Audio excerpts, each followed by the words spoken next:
নমস্কার, জিওমেট্রি বিষয়তে বৃত্ত সার্কেল পার্ট 2 তে আমরা আজকে এই ভিডিওতে ডিসকাস করব বৃত্তের স্পর্শক সংক্রান্ত উপপাদ্য, theorems of the tangent of the circle. আমি জুই, আমার qualification BSc MSc applied physics. Circle part 1 ভিডিওতে আমরা দেখেছিলাম বৃত্তের স্পর্শকের ডেফিনিশন। এবার আবার ওটাকে একবার ইন্ট্রোডাকশনে পড়ে নেব, কেননা এই পুরো ভিডিওটা বৃত্তের স্পর্শকের বিষয়তে ডিসকাশন আছে। বৃত্তের স্পর্শক কি হয়? যে সরল রেখা বৃত্তকে বৃত্তের পরিধির উপর একটি মাত্র বিন্দুতে অতিক্রমণ করে বা স্পর্শ করে তাকে বৃত্তের স্পর্শক বলা হয়। ইংরেজিতে দেখে নিই, ট্যানজেন্ট টু আ সার্কেল। স্পর্শকে ইংলিশে বলে tangent to a circle is a line, একটি সরল রেখা that touches the circle at one point, মানে একটি মাত্র বিন্দুতে টাচ করে, সেই তাকে ট্যানজেন্সি বলে। এখানে আমরা দেখে নিই, এটা রইল একটা বৃত্ত। বৃত্তর পাশে একটা লাইন, এটি একটা সরল রেখা লাল রঙে জাস্ট একটা পয়েন্টে একটা বিন্দুতে স্পর্শ করেছে। এটা বৃত্তকে বৃত্তের পরিধিটাকে একটি মাত্র বিন্দুতে স্পর্শ করেছে। তো এই জন্য এই লাইনটা, এই সরল রেখাটি হচ্ছে এই বৃত্তের ট্যানজেন্ট, বৃত্তের স্পর্শক।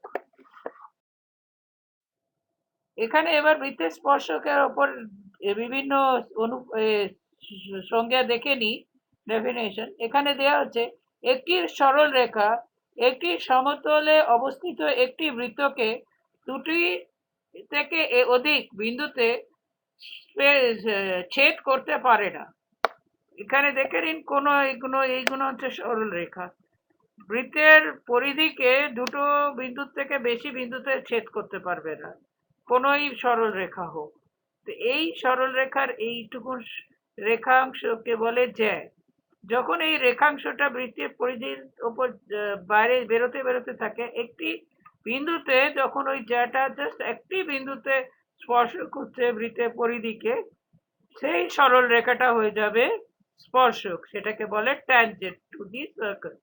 স্পর্শ এই এই বৃত্তের যার কেন্দ্রবিন্দু হচ্ছে ও বিন্দুতে, বৃত্তের কেন্দ্রবিন্দু ও সরল রেখাতে এই ডিসি সরল রেখাটা হচ্ছে বৃত্ত ও বিন্দুর স্পর্শক। ডিসিটা হচ্ছে স্পর্শক, বাকি এই সরল রেখাগুলো, এইটুকুন অংশগুলো হয়ে যাচ্ছে জ্যা।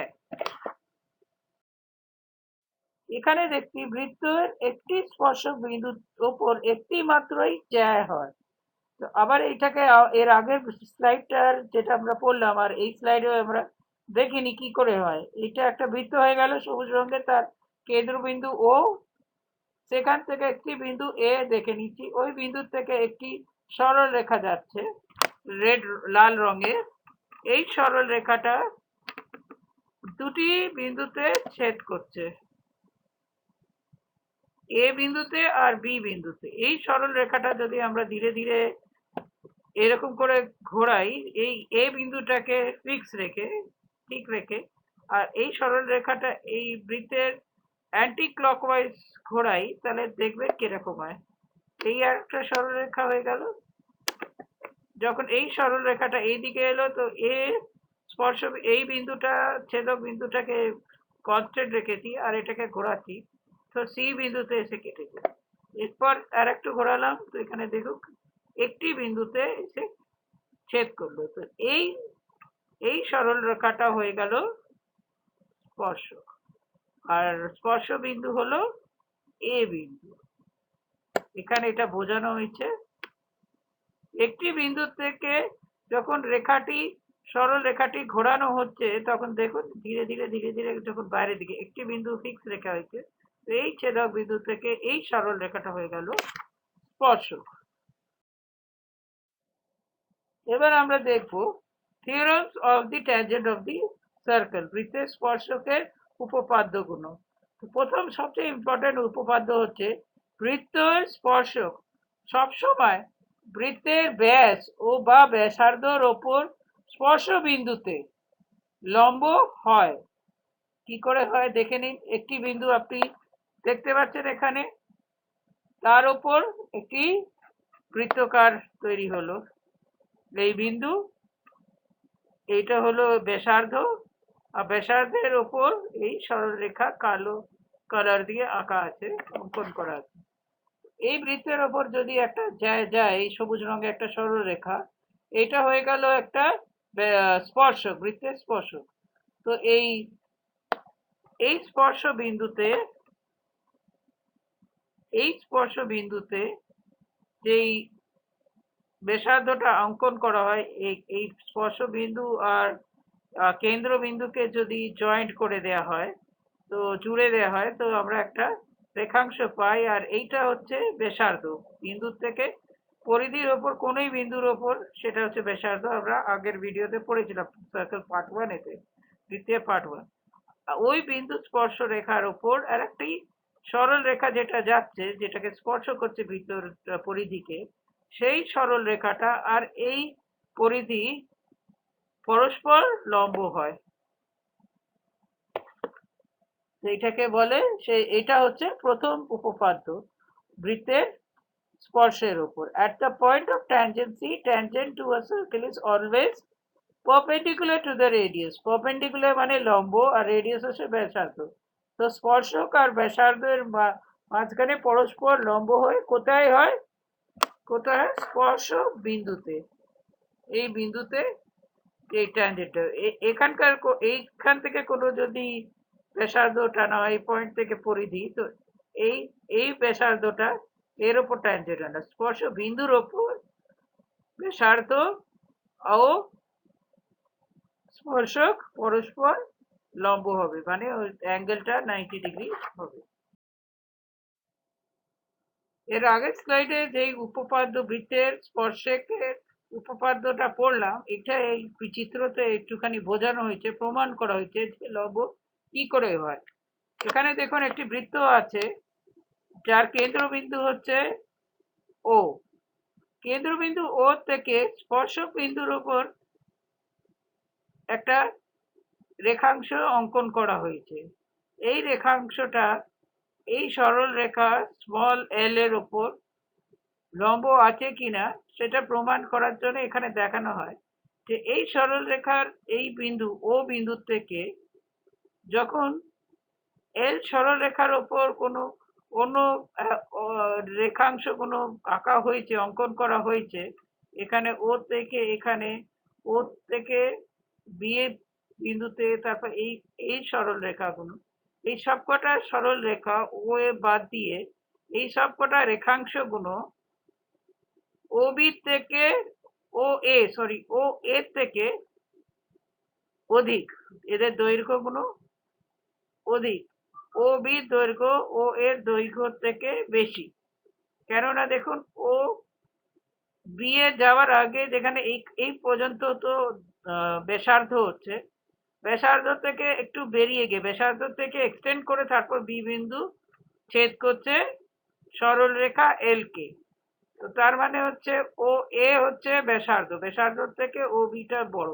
সেরকম ও সিটা দেখুন, এই বিন্দুটাতে সি ছেদক বিন্দু ক্রস করে তারপর এখানে গিয়ে স্পর্শ করেছে এই এল সরল রেখাটা।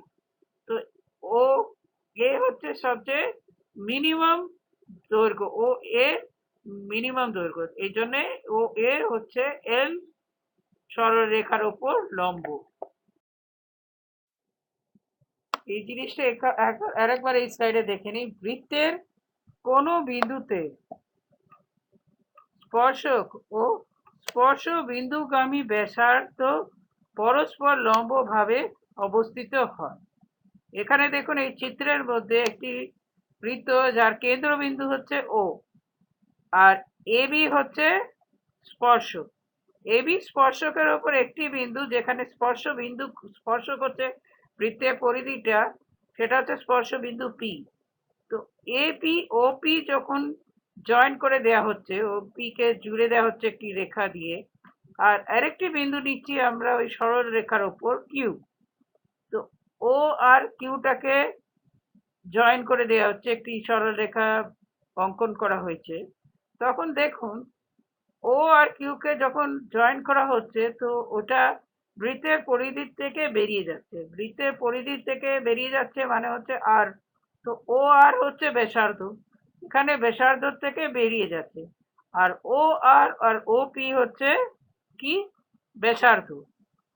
ওপি ইজ ইকুয়াল টু ও আর, তো তার মানে হচ্ছে ও কিউ থেকে ও আর গ্রেটার, ও কিউ হচ্ছে গ্রেটার, আর ছেদবিন্দু আট বিন্দুটা হচ্ছে বৃত্তের বৃত্তের পরিধির ওপর, আর কিউ বিন্দুটা হচ্ছে স্পর্শকের রেখার ওপর, যেটা স্পর্শ বিন্দুর থেকে আলাদা। তো তার মানে হচ্ছে ও কিউ ও আর থেকে বড়, আর ও আর ইজ ইকুয়াল টু ওপি, কেন কি দুটোই, কেননা ওপি আর ও আর হচ্ছে দুটোই ব্যাসার্ধ। তো তার মানে হচ্ছে কোনোই বিন্দু যদি স্পর্শ বিন্দু ছাড়া কোনোই বিন্দু নিই, তো ওই বিন্দু থেকে ও বিন্দু যখন অঙ্কন করা হয় ওটা ওপি থেকে বেশি হয়। ও আর পি এর ওপর স্পর্শ বিন্দু আর কেন্দ্র বিন্দুর যেই রেখাটা হয় সেটা হচ্ছে সবচেয়ে নিম্ন দৈর্ঘ্য। তো এই জন্যে অতএব ওপি এবি রেখার ওপর পরস্পর লম্বে আছে। আগে যে ট্যানজেন্টের উপর যে থিওরামটা দেখেছিলাম, বৃত্তের স্পর্শকের উপপাদ্য দেখেছিলাম, তার জাস্ট রিভার্স উপপাদ্য আমরা দেখছি যে কোনো বিন্দু, এই যে সরল রেখা যার কেন্দ্রবিন্দু হচ্ছে ও, এর ওখানে যে একটা ব্যাসার্ধ যদি হয়, যেই বিন্দুতে পরিধিটাকে ছেদ করছে, এই ব্যাসার্ধটা টাচ করছে, সেই বিন্দুর ওপর কোনো যদি একটি সরল রেখা অঙ্কন করা হয় যেটা ব্যাসার্ধের ওপর লম্ব হয়, তাহলে ওই সরল রেখাটা একটি মাত্র বিন্দুতেই বৃত্তের পরিধিটাকে স্পর্শ করবে, আর ওই সরল রেখাটাই হবে ট্যানজেন্ট। তো এখানে সরল রেখাটা হচ্ছে টি আর ব্যাসার্ধটা হচ্ছে স্মল আর। এখানে দেখি, যদি বৃত্তের ব্যাসার্ধ আর একটি স্পর্শ বিন্দুতে একটি সরল রেখার টির ওপর লম্ব হয়, তাহলে ওই টি সরল রেখাটি স্পর্শক হবে। তার মানে হচ্ছে টি, যদি টি পারপেন্ডিকুলার টু আর হয়, তাহলে সরল রেখাটি স্পর্শ হবে। এখানে এবার আমরা দেখছি এইসব যেগুলো আগের স্লাইড গুলোতে পড়েছি, ওর ওপর কি কি আমরা নির্ণয়তে আসছি, নিষ্কর্ষে আসছি। প্রথম হচ্ছে বৃত্তের কোনো বিন্দুতে স্পর্শক ও স্পর্শ বিন্দুর গামী ব্যাসার্ধ ও ব্যাসার্ধ ব্যাস সবসময় লম্ব ভাবে অবস্থিত থাকবে। এখানে দেখে নি, ব্যাসার্ধ সবসময় স্পর্শকের ওপর লম্ব হয়ে থাকবে। বৃত্তের উপরে অবস্থিত কোনো বিন্দুগামী ব্যাসার্ধ ওপর একটি বিন্দু অঙ্কিত লম্ব বৃত্তের স্পর্শক হয়। জাস্ট দ্য ইনভার্স, যদি কোনো স্পর্শক বিন্দুতে একটি সরল রেখা আঁকা হয়, তো এই সরল রেখাটা সবসময় যদি লম্ব এই ব্যাসার্ধের ওপর লম্ব হয়, তাহলে এই এবি সরল রেখাটি স্পর্শক হবে। জাস্ট দ্য ইনভার্স, প্রথমে লম্ব হবে আর যদি লম্ব হয় তাহলে স্পর্শক হবে।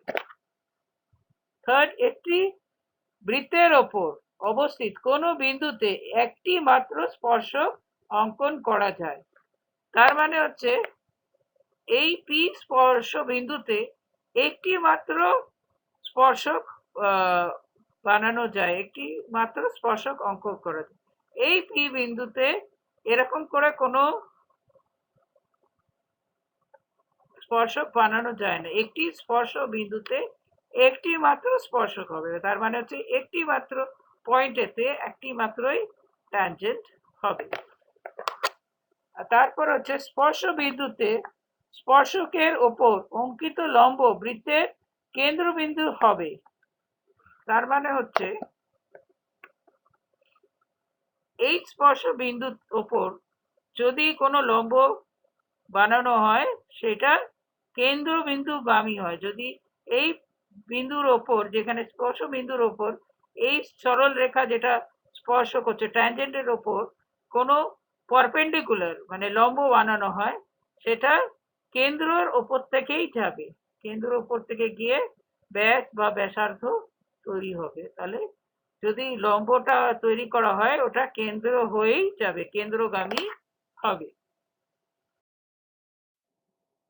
এবার আমরা নেক্সট ট্যানজেন্টের থিওরেমে আসবো, বৃত্তের স্পর্শকের উপপাদ্যতে আসবো। সেটার হচ্ছে বৃত্তের বহিষ্ঠ কোনো বিন্দু, এখানে দেখুন একটি বৃত্ত আছে, তার কেন্দ্রবিন্দু ও, তার বহিষ্ঠ বিন্দু পি। এই বিন্দু থেকে এখানে কি দেওয়া আছে, যে দুটি স্পর্শক অঙ্কন করা যায়, এই বহিষ্ঠ বিন্দু থেকে দুটি স্পর্শকই অঙ্কন করা যাবে, এর থেকে বেশি স্পর্শক অঙ্কন করা যাবে না। তো এই দুটি স্পর্শ বিন্দু দুটি আলাদা আলাদা স্পর্শ বিন্দুতে স্পর্শ করে বৃত্তের পরিধিকে। এখানে দেখুন পি এ সরল রেখাটি এ স্পর্শ বিন্দুতে স্পর্শ করছে, আর এখানে পি বিটা বি বিন্দুতে, বি বিন্দুটা হচ্ছে স্পর্শক বিন্দু। তাহলে এখানে দেখুন তারপর কি দেয়া আছে, অঙ্কন করা যায় তাদের স্পর্শ বিন্দু দুটি সাথে বহিষ্ঠ বিন্দুতে সংযোগ করা হলে, মানে P A O P B যদি দেখা যায় তো পি এ রেখাংশ ও পি বি রেখাংশ সমান হবে, দুটি সমান হবে। অতএব এবং তাদের কেন্দ্র সমান কোন কোণ উৎপন্ন করা হয়, এখানে যদি কোণটা উৎপন্ন করা হয়, এই পি ওটাকে যদি জুড়ে দেয়া হয়, এই দুটি কোণ সমান হবে এবং কেন্দ্রতে যে দুটি কোণ তৈরি হবে এই দুটি কোণ সমান হবে। এখানে দেখুন P A O is equal to P B, আর কোণের বাড়িতে স্লাইডেতে পি ও এ আর ও বি আর ও পি জয়েন্ট করে দেওয়া হয়েছে। তারপর আমরা কি পেয়ে গেলাম, পি এ পি বি আর পিটি ত্রিকোণ। এখানে কি দেখা যাচ্ছে,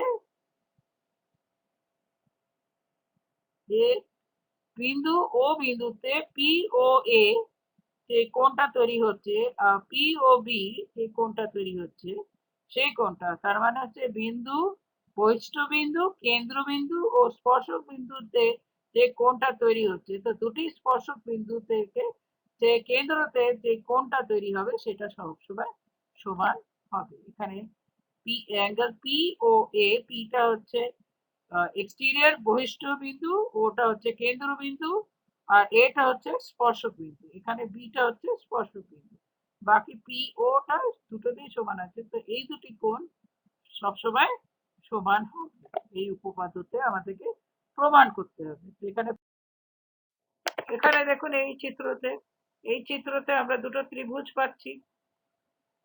তো পি এ পি বি স্পর্শক, ও এ ওর ও বি হয়ে গেল দুটি অর্ধব্যাস। তো অর্ধব্যাস এখানে দুটি অর্ধব্যাস হয়ে গেল, আর এই দুটি স্পর্শক। সর্বজে প্রথম উপপাদ্যতে কি দেখলাম, যে স্পর্শক ও অর্ধব্যাস পরস্পর লম্ব হয়, তার মানে এই অ্যাঙ্গেলটা অ্যাঙ্গেল এ পয়েন্টে আর অ্যাঙ্গেল বি পয়েন্টে আমরা 90 ডিগ্রি পাচ্ছি। এখানে আমরা দুটো ত্রিভুজ পাচ্ছি, পি ও বি ও পি ও এ। তো এখানে O A is perpendicular to P A, আর ও বি ও পি বি এর ওপর পারপেন্ডিকুলার, পি বি আর পি এ স্পর্শক লম্ব। তো ও এ রেডিয়াসটা অর্ধব্যাস ও এ আর ও বি অর্ধব্যাস, পরস্পর P A O P B ক্রমশ লম্ব হয়। এখানে দুটি, আর তাহলে কি হলো, অ্যাঙ্গেল পি এ ও আর পি বি ও এটি সমকোণী ত্রিভুজ হলো। তো সমকোণী ত্রিভুজ, আর ও পিটা হলো একটি সাধারণ বাহু, দুটো দুটো ত্রিভুজেরই সমান আছে। তার মধ্যে তাহলে কি হয়ে গেল, পি ও এ ত্রিভুজ ও পি বি ও ত্রিভুজ পরস্পর কনগ্রুয়েন্ট হয়ে গেল। তো কনগ্রুয়েন্ট হওয়ার জন্য তাহলে আমরা কি পাচ্ছি, P A is equal to P B. CPCT থেকে আগের যে ত্রিভুজের আমরা থিওরেমস গুলো পড়েছিলাম, এখানে কি হচ্ছে এস এ এস থিওরেম থেকে, এস এ এস এটা হচ্ছে অ্যাঙ্গেলটা কত হচ্ছে, দুটোতেই 90 ডিগ্রি হচ্ছে। আর এখানে এইটা ওপি হচ্ছে সরলরেখা। তো ওপি এটা আমরা আর এইচ এস এ পেয়েছি। আর হচ্ছে রাইট অ্যাঙ্গেল, এইচ হচ্ছে পিও, আর ওবি আর ও এ হচ্ছে এস। তো ওবি ইজ ইকুয়াল টু ও এ, ওপিটা হচ্ছে কমন। আর এখানে যেহেতু এই দুটি ত্রিভুজ হচ্ছে সমকোণী ত্রিভুজ, তো ওপিটা হচ্ছে অতিভুজ মানে হাইপাটেনিস। ও হিসাবে আমরা পেয়ে গেলাম এই দুটি ত্রিভুজ হচ্ছে কনগ্রুয়েন্ট। এই দুটি ত্রিভুজ, এই ত্রিভুজটি আর এই ত্রিভুজটি হচ্ছে কনগ্রুয়েন্ট। তো সিপিসিটির মধ্যে আমরা পেয়ে গেলাম যে তার মানে হচ্ছে পিএ ও পিবি ট্যানজেন্ট দুটি রেখাংশ দুটি ওর দৈর্ঘ্য সমান হবে। এবং এই অ্যাঙ্গেলটি পি ও এ, এইখানে যে অ্যাঙ্গেলটি হবে, ও পি ও বি এইদিকে যে অ্যাঙ্গেলটি হবে সমান। এবার আমরা যেই নিষ্কর্ষ করেছি এই বহিষ্ঠ বিন্দুর থিওরেম থেকে, তাহলে এই নিষ্কর্ষে আমরা পৌঁছেছি যে প্রথম নিষ্কর্ষ হচ্ছে বৃত্তের বহিষ্ঠ কোণ বিন্দু থেকে অঙ্কিত দুটি স্পর্শক অনুভূত কোণকে দুটি বিন্দু যদি কেন্দ্র সংযোগ করা হয়, তো সেই সরল রেখাটি কোণটাকে দুটি খণ্ডতে বিভাজিত করে। তার মানে হচ্ছে পি যদি বহিষ্ঠ বিন্দু হয়, পি বিন্দু থেকে দুটি সরল রেখা অঙ্কন করা হয়েছে, দুটি সরল রেখা এ ও পি বিন্দুতে স্পর্শ করছে। তো P A O P B রেখা হচ্ছে দুটি স্পর্শক। ওই যে বিন্দু স্পর্শ বিন্দু থেকে যদি কেন্দ্রকে অঙ্কন করা হয়, তাহলে এখানে যে কোণটা তৈরি হচ্ছে এ পি পি, তো এই কোণটাকে পি ও রেখাটি এই কোণটাকে দুভাগে ভাগ করে দেয়া হয়। তার মানে হচ্ছে পিও হচ্ছে অ্যাঙ্গেল পি পি এ, কোণ P P A P B কে পিও বিভাজন করে। এর পরেরটা হচ্ছে বৃত্তের বহিঃস্থ বিন্দু থেকে অঙ্কিত স্পর্শকের অনুভূত কোণের খণ্ডিত দুই খণ্ডিত কেন্দ্রগামী হয়। তার মানে হচ্ছে পি বিন্দু থেকে দুটি স্পর্শক যদি অঙ্কন করা হয়, বৃত্তের যে দুটো পরিধির ওপর স্পর্শ করছে এ ও বি, এই যে কোণটা হচ্ছে অ্যাঙ্গেল এ পি বি, যে কোণটা হচ্ছে এর যে অ্যাঙ্গেল বাইসেক্টর মানে এর যে বিভাজন কোণটা হবে পিবিটা কেন্দ্রের ওপর থেকেই যাবে। প্রথমে হচ্ছে কেন্দ্র থেকে যদি জয়েন্ট করে দেওয়া পি ওকে, তাহলে এই কোণটাকে বিভাজন করবে। আর যদি এই কোণটাকে বিভাজন করে, দ্বিতীয় পয়েন্টে আমরা আছি, যদি বিভাজন করে তাহলে ওই লাইনটা যে পি ও রেখাটা কেন্দ্রগামী হবে, কেন্দ্রের ওপর থেকে যাবে। এবার থার্ডটা হচ্ছে বৃত্তের ওপর দুটি বিন্দুর অঙ্কিত স্পর্শক বিন্দুতে, মানে বৃত্তের ওপর কোনো দুটি বিন্দুর কে স্পর্শ বিন্দু করে ওই বিন্দু থেকে যদি দুটি স্পর্শক বানানো হয়, আর ওটাকে একই দিশাতে যদি টেনে দেওয়া হয়, তো কোনো একটা পয়েন্টে গিয়ে ওটা স্পর্শ ছেদ করবে দুটি রেখা। মানে যেমনি এ আর বি যদি কোনো দুটি বিন্দু হয়, আর এ আর বি বিন্দুর পরিধির ওপর কোনো বিন্দু আছে, ওর ওপর স্পর্শক বানানো হয়, তো ওই স্পর্শটাকে যদি এক্সটেন্ড করে দেওয়া হয় একটাই দিশাতে, তো একই দিশাতে যদি এক্সটেন্ড করা হয়, তো কোনো না কোনো বিন্দুতে ছেদ করবে। তো এখানে যদি পি বিন্দুতে ছেদ করে, তো যেই বিন্দুতে ছেদ করবে আর স্পর্শ বিন্দুর আর ছেদ বিন্দুর যে দৈর্ঘ্যটা হবে, রেখাংশের দৈর্ঘ্যটা হবে সেই সেই আগের রেখাংশের দুটি সমান হবে। বা তার মানে হচ্ছে PB will be equal to PA, মানে এই দুটি ট্যানজেন্ট যেই বিন্দুতে ছেদ করবে সেই বিন্দু থেকে স্পর্শ বিন্দুর যে দৈর্ঘ্যটা হবে আর এর স্পর্শ বিন্দুটা যে দৈর্ঘ্য হবে, এই দুটি দৈর্ঘ্য সমান হবে।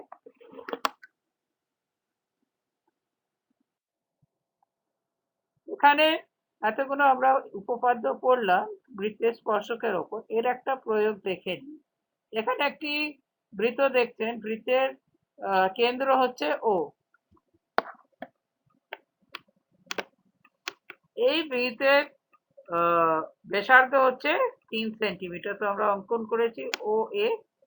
এই এ স্পর্শ বিন্দুতে একটি স্পর্শক অঙ্কন করা হয়েছে বহিষ্ঠ বিন্দু বি থেকে। তো বি এ দেয়া আছে,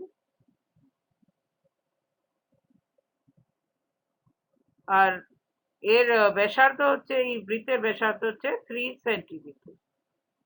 AB is equal two 4 centimetre দেয়া আছে, এবি 4 সেন্টিমিটার। তো আমাকে বার করতে হবে বিসির দৈর্ঘ্য কত। তো বি বহিষ্ঠ বিন্দু থেকে ও কে যদি জয়েন্ট করে দেয়া হয় কেন্দ্রবিন্দুকে, তাহলে যখন কেন্দ্রবিন্দুর সাথে জয়েন করছে তো পরিধিকে ছেদ করছে সি বিন্দুতে। তো বিসির দৈর্ঘ্য কত এটা বার করতে হবে। এটা কি করে বার করব? এখানে দেখুন, OB is perpendicular to BA. ওবিটা পরস্পর ট্যানজেন্ট, এবি হচ্ছে স্পর্শকের আর ব্যাসার্ধ স্পর্শ বিন্দুর উপর পরস্পর লম্ব থাকে, সেটা আমরা জানি। এটা উপপাদ্যটা পড়লাম, প্রথম উপপাদ্য। তো তার মানে হচ্ছে এ বি ও হচ্ছে একটি সমকোণী ত্রিভুজ। তো আমরা এটার উপর পাইথাগোরাস থিওরেম করতে পারি। ওবি স্কোয়ার মানে ওবিটা হয়ে যাচ্ছে আমার অতিভুজ হাইপোটেনিয়াস। তো OB is equal to AB square plus O A square. তো ওবি স্কোয়ার আমরা জানি কত, 4 সেন্টিমিটার, আর ও এ রেডিয়াস হচ্ছে 3 সেন্টিমিটার। তো এখানে আমরা ওটা করে ওবি স্কোয়ার বার করে নিতে পারি, এইটার দৈর্ঘ্য বার করতে পারি। এটা দৈর্ঘ্য 4 স্কোয়ার প্লাস 3 স্কোয়ার, 16 প্লাস 9 বেরোলো 25। তো যেহেতু ওবি, তো আমরা ওটা প্লাস 5, প্লাস মাইনাসের জায়গায় স্কোয়ার রুট অফ 25, তো 5 সেন্টিমিটার বেরিয়েছে। এবার এখানে দেখুন, বি ওটা বেরিয়েছে 5 সেন্টিমিটার, কিন্তু ও সি কত হচ্ছে? ও সিটাই হচ্ছে ও ব্যাসার্ধ। ও কেন্দ্রবিন্দুর থেকে পরিধির ওপর কোন বিন্দুর ওপর ওটা কি হয়ে যাবে, ব্যাসার্ধ। তার মানে এটাও হচ্ছে, ও সিটাও হচ্ছে 3 সেন্টিমিটার। তো বিসি কত হবে? OB minus OC. তো ওবি আমার বেরিয়েছে 5 সেন্টিমিটার, 5 সেন্টিমিটারের মধ্যে ওসিটা বার করে দিলাম। ওবি আমার বেরিয়েছে 5 সেন্টিমিটার পাইথাগোরাস থিওরেমের ইউজ করে। তাহলে ওসিটা আমার হলো 3 সেন্টিমিটার, তাহলে বিসি কত হবে? 2 সেন্টিমিটার। এটা হচ্ছে একটা সিম্পল প্রবলেম, সিম্পল প্রবলেমের প্রয়োগ করা হচ্ছে, সিম্পল কোয়েশ্চেন। নেক্সট, পরের বৃত্তেও পার্ট 3 তে আমরা বৃত্তের স্পর্শকের ওপর আরো কয়েকটি প্রয়োগ দেখব, আর আরো কয়েকটি ডেফিনেশনস এর উপর পড়ব।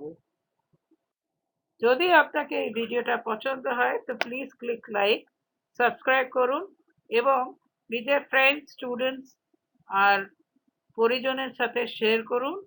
এবং কোনো যদি এই ভিডিওর উপর ডাউট, প্রশ্ন কিছু হয় তাহলে কমেন্ট বক্সে আপনারা জিজ্ঞেস করতে পারেন। থ্যাংক ইউ, নমস্কার।